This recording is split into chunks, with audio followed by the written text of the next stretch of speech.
Pozdravljeni, danes smo z Jerryjem v rokah Huawei Nova 9 in izgleda sicer takole.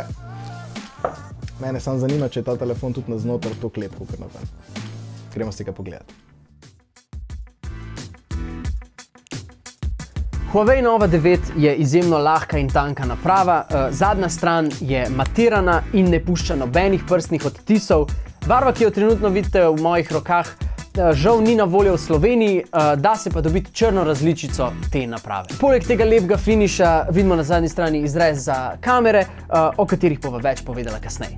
Na sprednji strani pa najdemo Full HD Plus ekran z 120 Hz osveževanjem zaslona, ki pa se seveda prilagaja, da ne porablja toliko baterije. Na vrhu zaslona najdemo 32 megapikslov kamero, ki zajema presenetljivo dobre slike. Na spodnji strani najdemo vhod za SIM kartice, USB-C port in pa ne stereo zvočnik.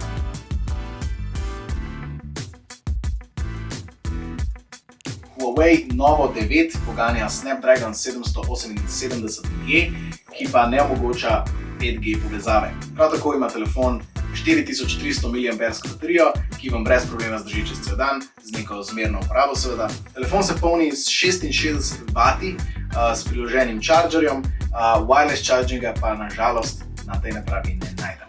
Uporabniško izkušnjo na napravi nam omogoča vmesnik EMUI 12, ki se je od prejšnje različice kar dosti poboljšal.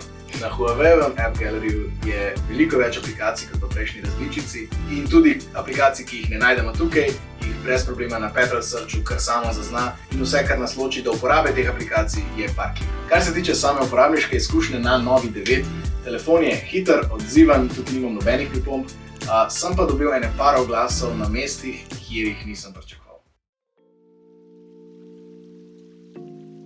Na Huaweiu, kot so že opazili, najbolj izstopa sprednja kamera. Selfie kamera je res dobra, zajame full detajlov in mislim, da je to najboljša selfie kamera, ki sva jo kadarkoli testirala. Poleg selfie kamere imamo na zadnji strani 3 oziroma 4 leče. Glavno lečo, ki je polna detajlov in ima dejansko zelo dobro kvaliteto slike.